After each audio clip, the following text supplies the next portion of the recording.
Sir एक लोग एक सवाल कर रहे हैं कि क्या विधायक देवेंद्र यादव अपने पद पर बने रहेंगे, कि विधायक की चली तो नहीं जाएगी, एक सवाल कर रहे हैं। बिल्कुल। आपने देखा है देवेंद्र यादव जी को जब उनके गिरफ्तारी के लिए पुलिस वाले गए थे तो किस प्रकार से वो बहुत ही गलत ढंग से हमारे झंडे को लहरा रहे थे, और साथ ही एक समय ऐसा भी था जब उन्होंने उस झंडे को, सादे झंडे को, जिसका हम पूजा करते हैं, जिसका हम सम्मान करते हैं, वो इतना पवित्र झंडा है जिसको हम सब बहुत ही अच्छे से मानते हैं, उसको जमीन पे अपने पैर के पास रखने का काम किया। बाकी 435, 436, 341 ये जो आगजनी वहाँ पर की गई है, आगजनी की ये धारा है, और इसमें जो मैक्सिमम जो सजा है 436 में ये जीवन कारावास की सजा है इसमें। राहुल गांधी की मोहब्बत की दुकान इसका सबसे बढ़िया एग्जाम्पल है। नाम भले ही मोहब्बत की दुकान हो, लेकिन असली काम अराजकता, हिंसा और नफरत फैलाना है।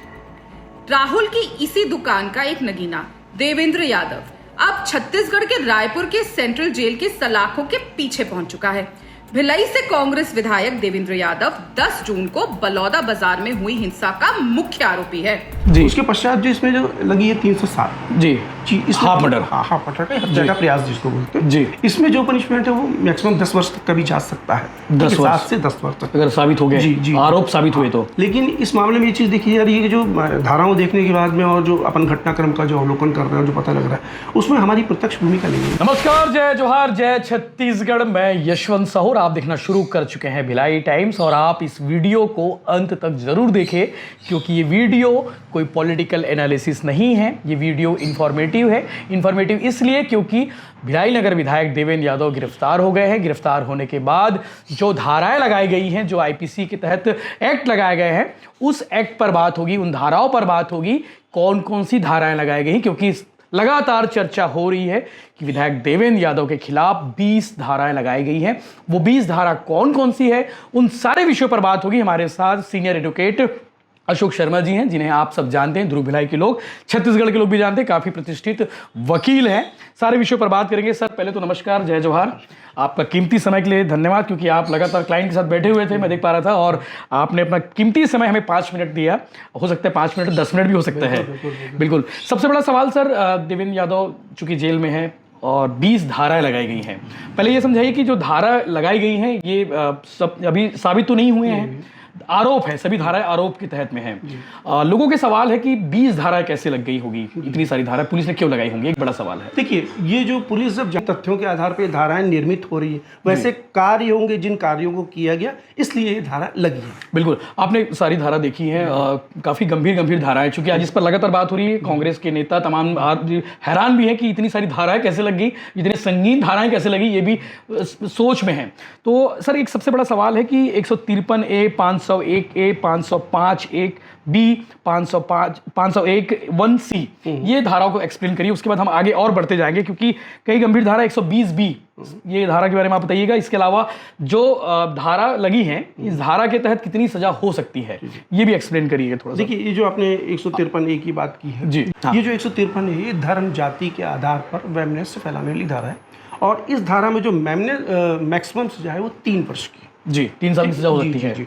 और देखेंगे तो trial by first class magistrate के द्वारा ये विचारण किया जाएगा जी। इसी प्रकार जो दूसरी धारा लगी है 505A जी, ठीक है, ये सामाजिक जो शरारतपूर्ण जो खबरें होती हैं उसको फैलाने के लिए ये धारा लगती है, और इस धारा में जो पनिशमेंट है वो पनिशमेंट है 3 वर्ष का भी 3 वर्ष का है जी। बाकी सर सभी धाराएं सिमिलर है क्या? 501, 1, ये सब सिमिलर धाराएं हैं, और इनमें जो पनिशमेंट है वो 3 वर्ष का है। उसके पश्चात जो इसमें जो लगी है 307 जी, हाफ मर्डर, हाफ मर्डर का हत्या का प्रयास जिसको बोलते हैं जी। इसमें जो पनिशमेंट है वो मैक्सिमम 10 वर्ष तक का भी जा सकता है, 7 से 10 वर्ष तक अगर साबित हो गए जी, आरोप साबित हुए तो। लेकिन इस मामले में ये चीज़ देखी जा रही है कि जो धाराओं देखने के बाद में और जो अपन घटनाक्रम का जो अवलोकन कर रहे हैं, जो पता लग रहा है, उसमें हमारी प्रत्यक्ष भूमिका नहीं है, जिसमें हमको डिपेंड जो लग रहा है इस मामले में, जो माननीय विधायक जी के ऊपर जो धारा लगी होगी वो 120B के तहत ही लगी होगी। साजिश जी, षड्यंत्र, जिसको आपराधिक षड्यंत्र की बात करते हैं जी, वो धारा 120B का है। और 120B के लिए ये है कि जब तक अपराध प्रमाणित नहीं होगा जी, तब तक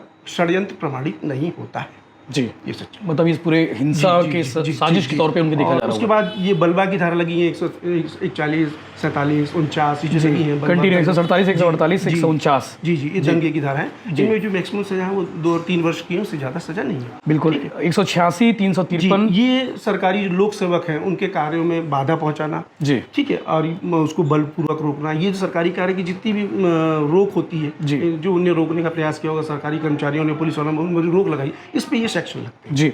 बाकी 435, 436, 341। ये जो आगजनी वहाँ पर की गई है, आगजनी की ये धारा है।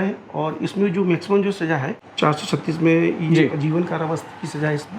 ये क्यों सर, ये क्या? ये जो वहाँ पर आगजनी की जो घटना हुई है, उस आगजनी घटना को देखने के बाद ये सेक्शन की गंभीरता को तय किया जाता है। सरकारी संपत्ति, कलेक्टेड बिल्डिंग थी, एसपी दफ्तर था वो। धारा 36 लगी। बिल्कुल। और 341 धारा है। ये तो रास्ता रोकने से किसी को मतलब जा रहे किसी को बाधा पहुंचाना जी, उस मामले में है।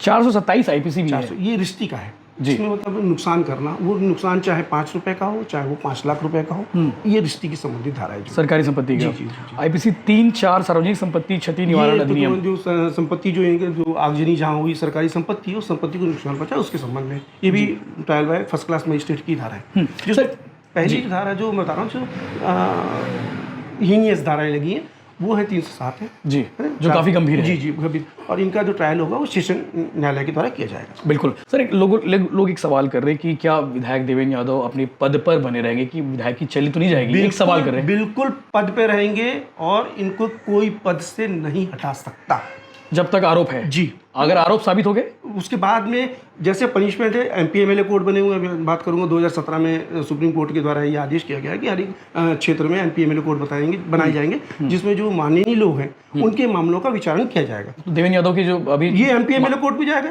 इनका मामला, जहाँ है, जैसे बलौदा बाजार का केस है तो बलौदा बाजार एमपी एमएलए कोर्ट में जाएगा। बिल्कुल एमपी एमएलए कोर्ट में सुनवाई होगी, क्योंकि उस 2017 का जो सुप्रीम कोर्ट का गाइडलाइन है और जो निर्देश दिया गया उस निर्देश के तहत जिलों में बने एमपी एमएलए कोर्ट, वहीं इनका निराकरण होगा।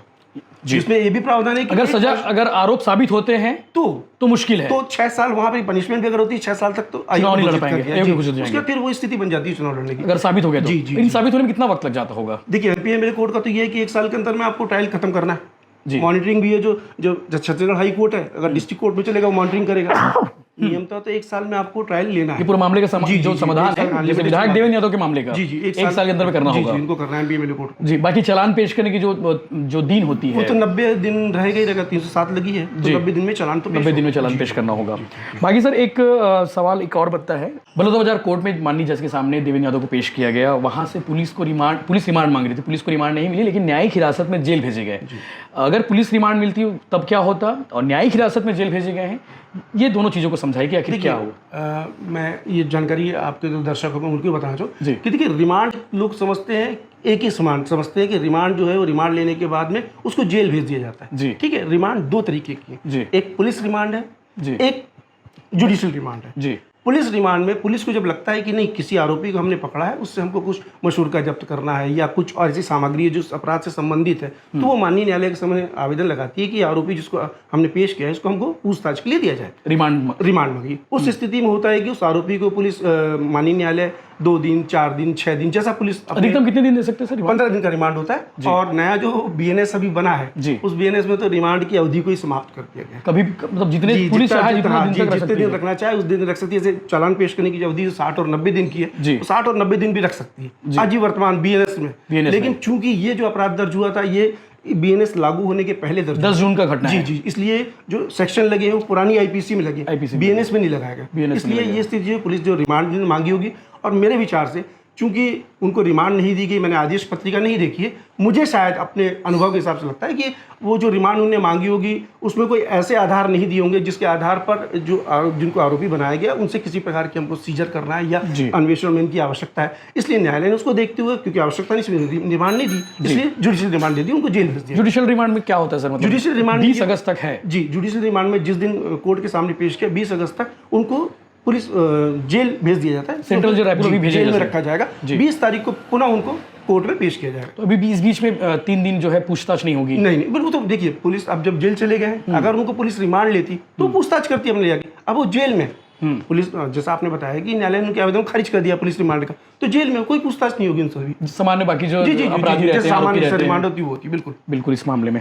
तो मुझे लगता है कि लगभग सभी धाराओं पर बात हो गई है। सभी धाराओं को शर्मा सर ने एक्सप्लेन किया है, जो बहुत ज़रूरी था हम सबके लिए, क्योंकि लगातार सवाल आ रहे थे कि भैया कौन कौन सी धारा लगाई गई है, उस धाराओं को एक्सप्लेन करिए, किस धारा में क्या क्या कार्रवाई हो सकती है, यानी कि सजा हो सकती है, उस पर बात होगी। और सबसे ज़रूरी चीज़ ये MP MLA कोर्ट में इस पूरे मामले का जो है ट्रायल होगा और 1 साल के अंदर में निराकरण पूरे इस मामले को करना पड़ेगा। अगर 2 साल की सजा होती है, 2 साल से ज़्यादा सजा होती है, तो देवेंद्र के लिए मुश्किल हो सकती है। अगर 2 साल से अगर अपराध साबित नहीं होता तो कोई मुश्किल वाली बात नहीं है।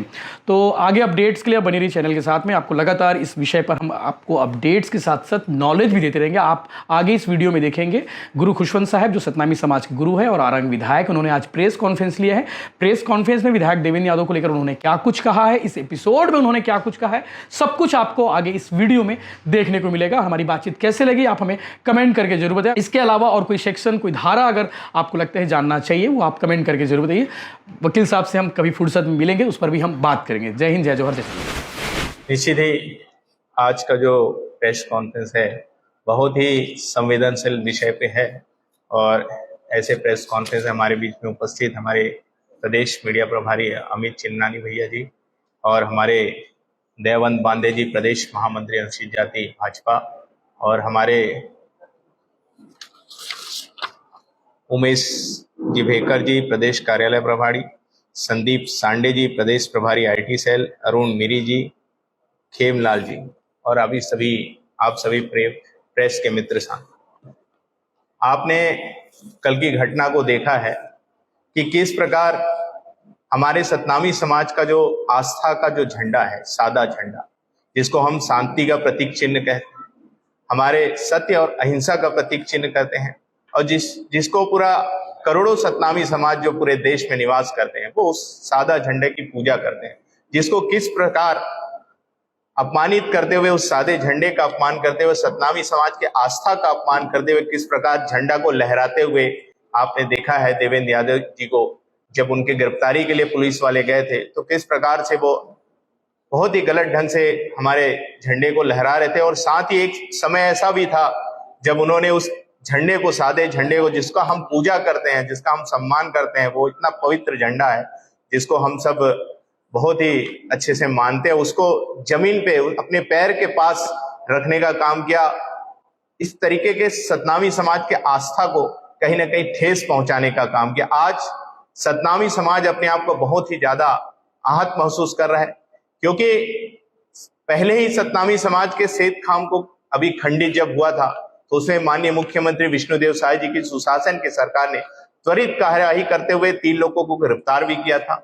और उसके बाद 10 जून को जो आंदोलन हुआ, जिसमें आपने देखा कि कलेक्टर को भी जलाने का काम किया गया कुछ लोगों के द्वारा, जिसमें हम सबको दिखाई देता है कि कोई ना कोई असामाजिक तत्व इसमें घुसकर और सुनियोजित ढंग से इस घटना को अंजाम दिया है।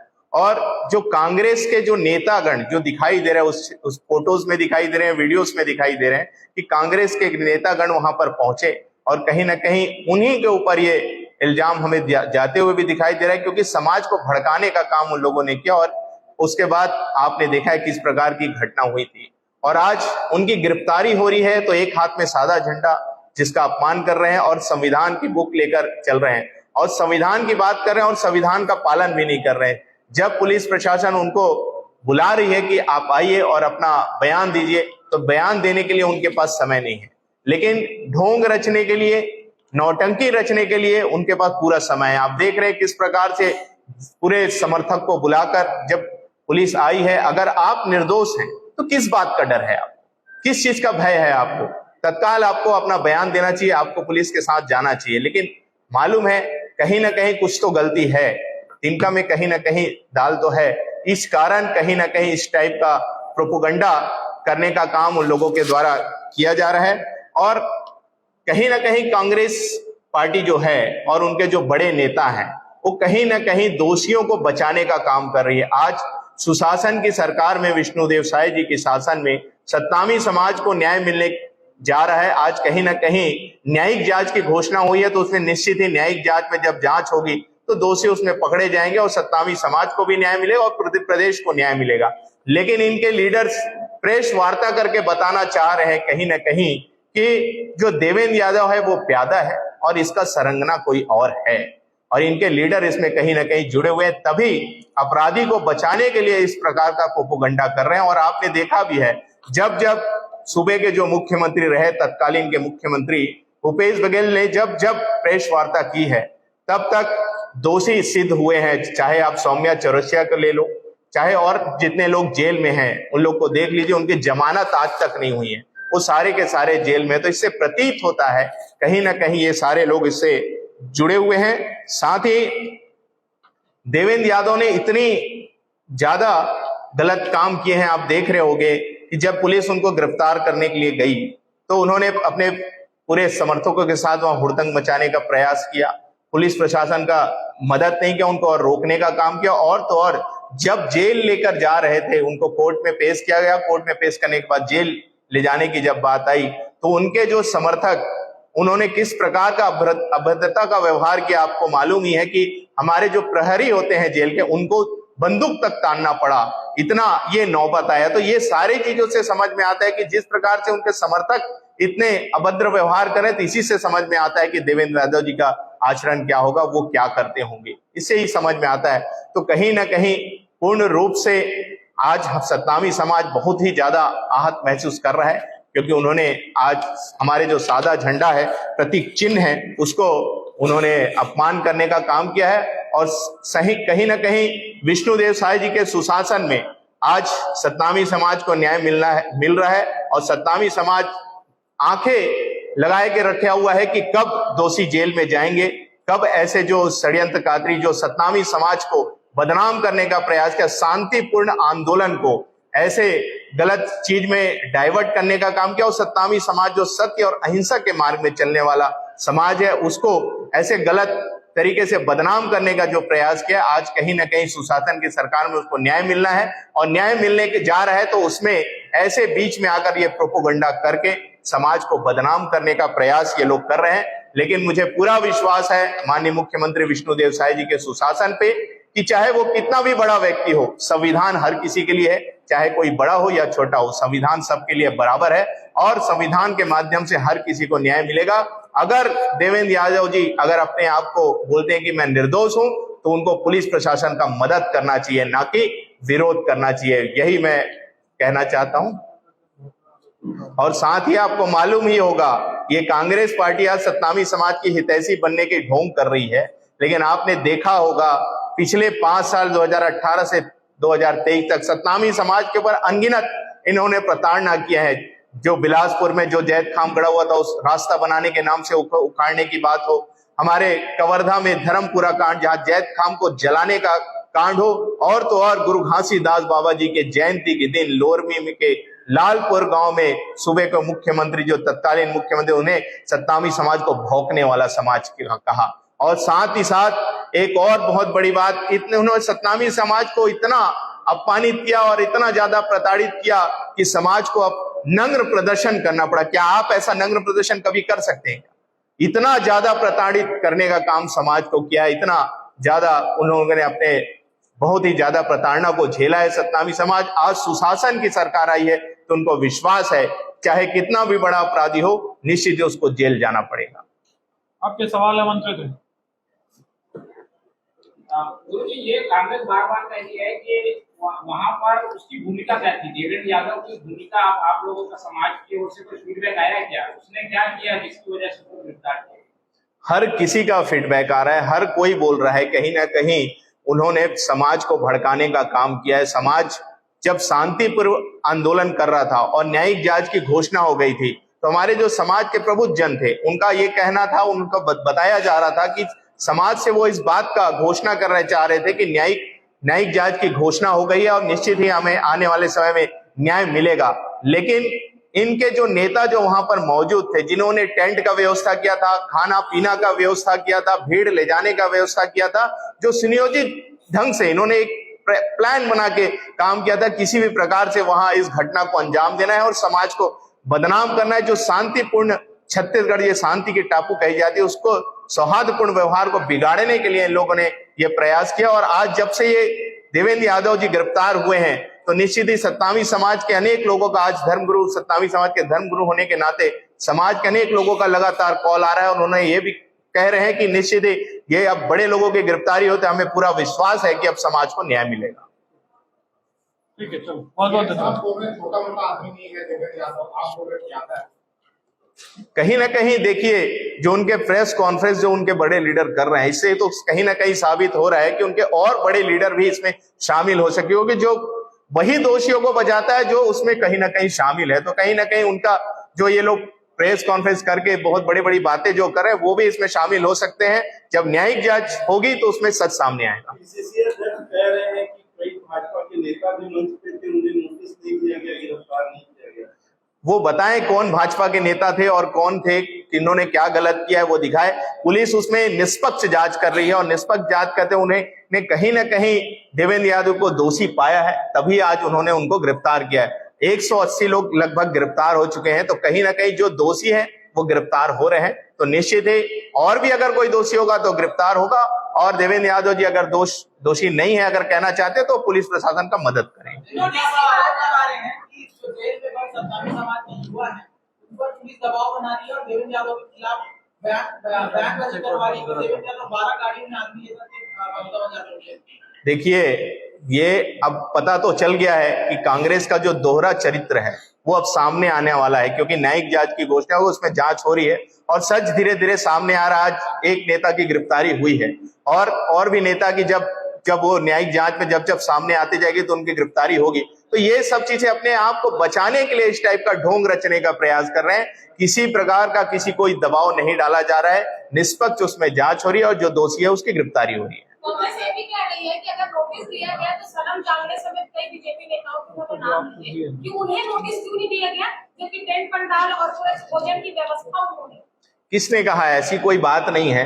आप देखिए, और मैंने जवाब दे दिया कि ये सिर्फ झूठ बोलने का काम कर रहे हैं, आरोप लगाने का काम कर रहे हैं, क्योंकि उनके नेता आज अंदर हो गए हैं और उनके ऊपर दोष आज कहीं ना कहीं सिद्ध होने जा रहा है। इस कारण वो दोष दूसरे के ऊपर उमड़ने का प्रयास कर रहे हैं। ये सिर्फ प्रोपोगंडा करने का काम कर रहे हैं। अगर सही में अगर वो चाहते हैं कि जो छत्तीसगढ़ में हिंसक ना हो तो पुलिस प्रशासन को और शासन का मदद करे।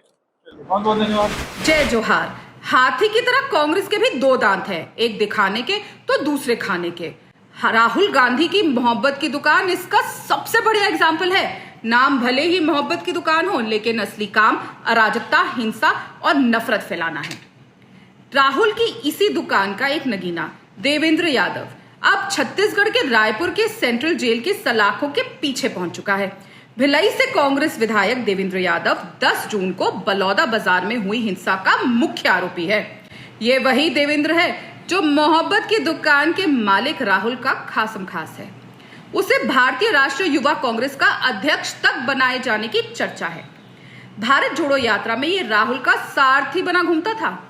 वैसे राहुल का ये हीरा हर फन में माहिर है, चाहे कोयला घोटाला में पैसा कमाना हो, या महादेव ऐप में कट मनी पाना, या हिंदू त्योहारों में हिंसा भड़काना, यानी धूर्तता के हर खांचे में वो फिट बैठता है। इसीलिए वो कांग्रेस में सुपरहिट है। देवेंद्र यादव छत्तीसगढ़ के पूर्व मुख्यमंत्री भूपेश बघेल का भी बेहद करीबी है और उसे उनका दाहिना हाथ माना जाता है। 10 जून को सतनामी समाज के खिलाफ हुई हिंसा में देवेंद्र को पुलिस की ओर से कई बार नोटिस भेजा गया, लेकिन खुद को कानून से ऊपर समझने वाला बघेल का ये गुंडा कभी हाजिर नहीं हुआ। कल जब उसे गिरफ्तार किया गया तो उसके समर्थकों ने जमकर बवाल काटा। देवेंद्र के समर्थक पुलिस के जवानों से तक भिड़ गए और हिंसा पर उतर आए। दरअसल कांग्रेस जहां हारती है वहां अराजकता और हिंसा पर उतर आती है। देवेंद्र के जरिए राहुल गांधी और भूपेश बघेल छत्तीसगढ़ में इसी खेल को अंजाम देना चाहते थे, लेकिन भाजपा सरकार ने उनके मंसूबों पर पानी फेर दिया। हिंसा और भय का माहौल पैदा कर कांग्रेस छत्तीसगढ़ को अस्थिरता की राह पर ले जाना चाहती है, जिसे भारतीय जनता पार्टी किसी भी कीमत पर कामयाब नहीं होने देगी।